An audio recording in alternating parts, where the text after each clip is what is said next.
വിഷയം പ്രപഞ്ചം ഖുർആനിൽ എന്നതാണ്.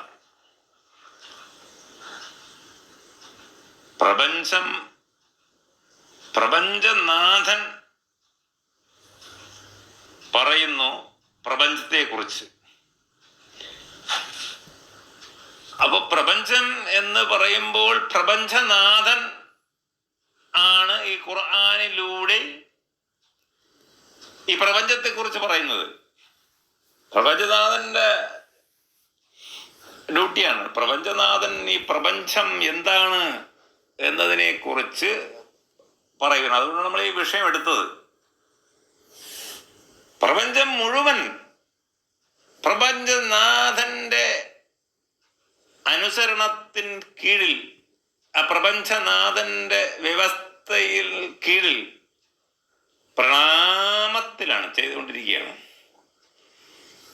അത് പ്രപഞ്ചത്തിലെ സർവ വസ്തുക്കളും സർവ ജീവജാലങ്ങളും സർവ്വതും പ്രപഞ്ചനാഥനെ കീഴ്വണങ്ങി പ്രപഞ്ചനാഥന്റെ സിസ്റ്റം അനുസരിച്ച് പ്രവർത്തിച്ചുകൊണ്ടിരിക്കുന്നു. അതാണ് ഖുർആൻ 22-ാം അധ്യായം 18-ാം വചനത്തിൽ ഞാൻ ഉദ്ധരിച്ചത്. അലം തറ അന്നല്ലാഹ് യസ്ജുദു ലഹു മൻ ഫിസ് സമാവാതി വമൻ ഫിൽ അർദ്. നീ കാണുന്നില്ലേ? മനുഷ്യരോടാണ് ചോദ്യം, നമ്മളോടാണ്, മനുഷ്യരോടാണ് ചോദ്യം. നീ കാണുന്നില്ലേ? ആകാശത്ത് നീ കാണുന്നില്ലേ? ഭൂമി, അതിനെ നീ കാണുന്നില്ലേ? മാത്രമല്ല സൂര്യൻ, ചന്ദ്രൻ, നക്ഷത്രങ്ങൾ, മലകൾ, മരങ്ങൾ, ജന്തുജാലങ്ങൾ, കുറെ മനുഷ്യരും എല്ലാം ഈ പ്രപഞ്ചനാഥന്റെ അനുസരണത്തിന്റെ വ്യവസ്ഥിതിയിലാണ്. പ്രപഞ്ചനാഥന്റെ സിസ്റ്റത്തിലാണ്.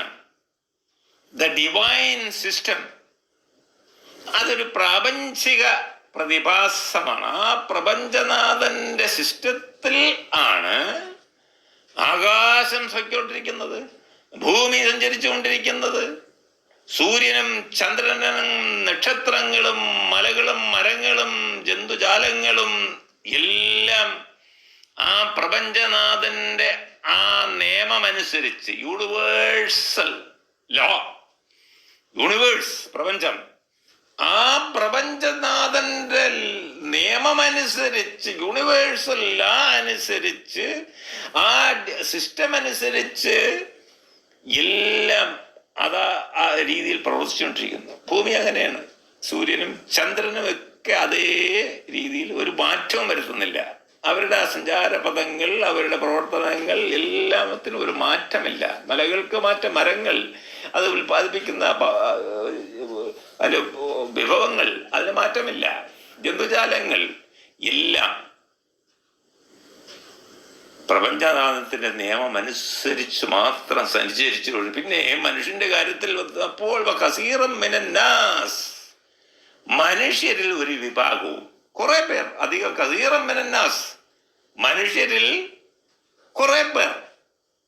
മനുഷ്യരുടെ കാര്യം വന്നപ്പോൾ മൊത്തം പറഞ്ഞില്ല, മനുഷ്യരിൽ കുറെ പേർ. കസീറൻ ഹഖ അലൈഹിൽ അദാബ്, മനുഷ്യരിൽപ്പെട്ട അത്രയും തന്നെ. നേരത്തെ കസീർ എന്ന് പറഞ്ഞാൽ കസീർ, അതുപോലെ തന്നെ കുറെ പേർ ഈ സിസ്റ്റത്തിലും കുറെ അധികം പേർ ഇതിന് പുറത്തുമാണ്. മനുഷ്യന്റെ കാര്യത്തിൽ ആണ് ഇത് പറഞ്ഞിരിക്കുന്നത്. ബാക്കി എല്ലാം പ്രപഞ്ച തമ്പുരാന്റെ നിയമം അനുസരിച്ച് കൊണ്ട് പ്രവർത്തിക്കുന്നു. മനുഷ്യന്റെ കാര്യത്തിൽ വന്നപ്പോൾ കുറെ പേർ ഈ സിസ്റ്റത്തിൽ പെട്ടുന്നു. എന്നാൽ കൂടുതൽ പേര്, കുറെ പേർ അങ്ങനെയല്ല, അവർ ശിക്ഷാർഹരാണ്. ഇതാണ് ആ ആയത്തിന്റെ ചുരുക്കം. ഖുർആൻ തന്നെ ആരംഭിക്കുന്നത് തന്നെ നീ ഇഖ്റ എന്ന് പറഞ്ഞിട്ടാണ്. നീ വായിക്ക്, പഠിക്ക്, വായിക്കൂ എന്നാണ്. എന്തു വായിക്കണം? ബിസ്മി റബ്ബിക്കല്ലദീ ഖലഖ്, നിന്റെ സൃഷ്ടാവിന്റെ നാമത്തിൽ, നിന്നെ സൃഷ്ടിച്ച ആ സൃഷ്ടിപ്പിനെ കുറിച്ച് നീ വായിക്കൂ, പഠിക്കൂ. അല്ലദീ ഖലഖൽ ഇൻസാന മിൻ അലഖ്, രക്തപിണ്ഡത്തിൽ നിന്ന് നിങ്ങളെ സൃഷ്ടിച്ചു, അലക്കിൽ നിന്നാണ് നിങ്ങളെ സൃഷ്ടിച്ചത്. അപ്പോ നിന്നെ സൃഷ്ടിച്ച നിന്റെ സൃഷ്ടിപ്പിനെ കുറിച്ച് നീ പഠിക്കൂ, വായിക്കൂ എന്നാണ് ഇറങ്ങിയത്. ആദ്യത്തെ വചനങ്ങൾ അങ്ങനെയാണ് ഇറങ്ങിയത്. വെറുതെ എന്തെങ്കിലും ഡോഗ്മാറ്റിസമായിട്ട് എന്തെങ്കിലും ഒരു നിർദ്ദേശങ്ങൾ ഇങ്ങനെ കൊടുക്കുകയല്ല, എന്തെങ്കിലും ഒരു മതം പോലെ കൊടുക്കുകയല്ല, എന്തെങ്കിലും ഒരു ആത്മീയത വിളമ്പി കൊടുക്കുകയല്ല. നീ വായിക്കൂ, പഠിക്കൂ, കാണൂ. അലന്തറ പലയിടത്തും പറഞ്ഞു, നീ കാണുന്നില്ലേ, നീ കേൾക്കുന്നില്ലേ, അറിയുന്നില്ലേ, നീ നോക്കുന്നില്ലേ, ചന്ദ്രനെ നീ നോക്കുന്നില്ലേ, ആകാശത്തെ, ഭൂമിയെ, മലകളെ. അപ്പോ ഈ പറയുന്നതിൽ നിന്ന് ഖുർആൻ പറയുന്നത് പ്രപഞ്ചത്തെ കുറിച്ചാണ്. പ്രപഞ്ചനാഥനാണെന്ന് പറയുന്നത്. യഥാർത്ഥത്തിൽ 2 ഖുർആനുണ്ട്. ഒന്ന് പ്രപഞ്ചനാഥന്റെ കലാം, പ്രപഞ്ചനാഥന്റെ സംസാരം, കിതാബ്. ഖുർആൻ എന്ന കിതാബ് കലാമാണ്, സംസാരമാണ്, പ്രപഞ്ചനാഥന്റെ സംസാരമാണ്. അത് പിന്നെ നമ്മൾ കിതാബ് ആക്കിയതാണ്, എഴുതി വെച്ചതാണ്. പക്ഷേ ഇത് സംസാരമാണ്. ഇതിനെക്കുറിച്ച്, പ്രപഞ്ചത്തെക്കുറിച്ചാണ് സംസാരിക്കുന്നത്. അപ്പൊ 2ാമത്തെ ഖുർആൻ പ്രപഞ്ചിക ഖുർആൻ, പ്രാപഞ്ചികമായ കാര്യങ്ങളെ കുറിച്ച് പറയുന്ന ആ ഖുർആൻ. ആ ഖുർആനിലുടനീളം ഈ യൂണിവേഴ്സിനെ കുറിച്ച്, ഈ യൂണിവേഴ്സിന്റെ പ്രത്യേകതകളെ കുറിച്ച്, പ്രാപഞ്ചിക പ്രതിഭാസങ്ങളെ കുറിച്ച് ആണ് പേർത്തും പറഞ്ഞുകൊണ്ടിരിക്കുന്നത്. അതിന്റെ അധ്യായങ്ങൾ അതുതന്നെയാണ്. നേരത്തെ ഞാൻ സൂചിപ്പിച്ചതുപോലെ ഓരോ അധ്യായം അശംസ്, സൂര്യൻ എന്നതാണ്. വേറൊരു അധ്യായം അൽ ഖമർ, ചന്ദ്രൻ എന്നതാണ്. വേറൊരു അധ്യായത്തിന്റെ പേര് അൻ നജ്മ്, നക്ഷത്രങ്ങൾ എന്നതാണ്. മറ്റൊരു അധ്യായം ഉറുമ്പ്, അൻ നംല്, ഉറുമ്പ് എന്നതാണ്. വെറു ഉറുമ്പ്. പിന്നെ ഒരു അധ്യായം അൻ നഹൽ, തേനീച്ച. തേനീച്ചകൾക്ക് വഹി കൊടുക്കുന്നതിനെ കുറിച്ച് അതിൽ പ്രതിപാദിക്കുന്നുണ്ട്. പിന്നെ ഒരു അധ്യായത്തിന്റെ പേര് അൽ അൻകബൂത്ത്, ചിലന്തി എന്നതാണ് അതിൻ്റെ പേര്. ചിലന്തിയുടെ വല, അവൾ ഉണ്ടാക്കുന്നത്, ചിലന്തിയുടെ ഭാവം, ഇതൊക്കെ അവിടെ പരിശോധിക്കാം. ചിലന്തി അതൊരു വിഷയമാണ്. പിന്നെ അല്ലയിൽ, രാത്രി.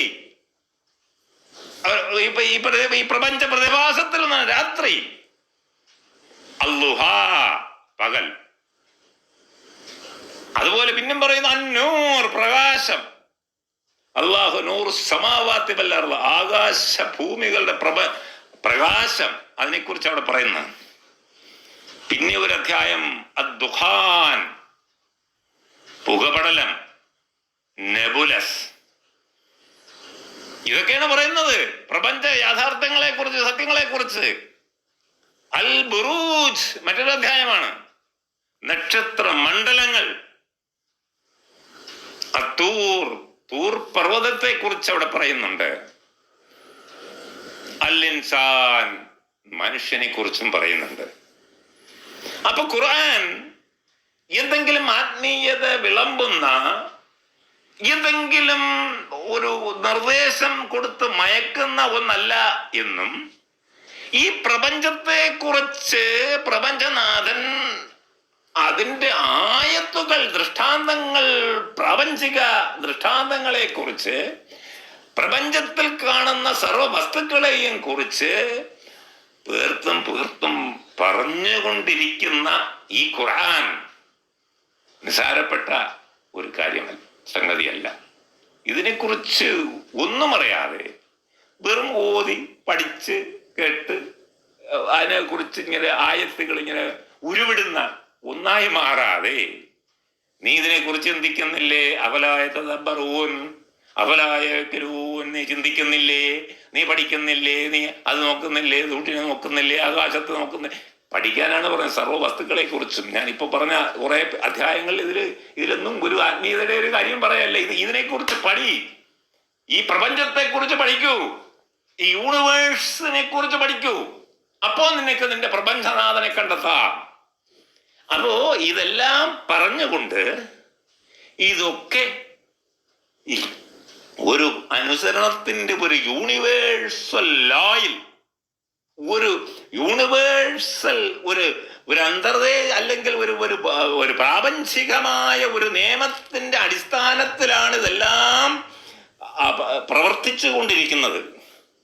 അത് മനസ്സിലാക്കി ആ പ്രവർത്തിപ്പിക്കുന്ന അതിൻ്റെ ആ ഡിവൈൻ ഫോഴ്സിനെ കുറിച്ച്, അതിൻ്റെ ക്രിയേറ്ററെ കുറിച്ച്, അതിൻ്റെ സൃഷ്ടാവിനെ കുറിച്ച് അറിയാൻ, പഠിക്കാൻ നീ ഈ പ്രപഞ്ചത്തെ വായിക്കൂ. ഇതാണ് ഖുർആൻ. എല്ലാ ആയത്തുകൾ എന്ന് പറഞ്ഞാൽ എന്താണ്? ഇതെല്ലാം വചനങ്ങൾ ഒരു ആയത്താണ്, ഒരു ദൃഷ്ടാന്തമാണ്. സൂര്യൻ ഒരു ദൃഷ്ടാന്തമാണ്, ഭൂമി ഒരു ദൃഷ്ടാന്തമാണ്, ചന്ദ്രൻ ഒരു ദൃഷ്ടാന്തമാണ്. പഠിക്കൂ. അങ്ങനെ രാത്രിയെക്കുറിച്ചും പകലിനെക്കുറിച്ചും മരങ്ങളെക്കുറിച്ചും മലകളെക്കുറിച്ചും ഒക്കെ നക്ഷത്ര മണ്ഡലങ്ങളെക്കുറിച്ചുമാണ് ഖുർആൻ മൊത്തവും. മറ്റ് ആചാര അനുഷ്ഠാന സമ്പ്രദായങ്ങളെക്കുറിച്ചോ എന്തെങ്കിലും ആ നബിദിന ആഘോഷങ്ങളെക്കുറിച്ചോ എന്തെങ്കിലും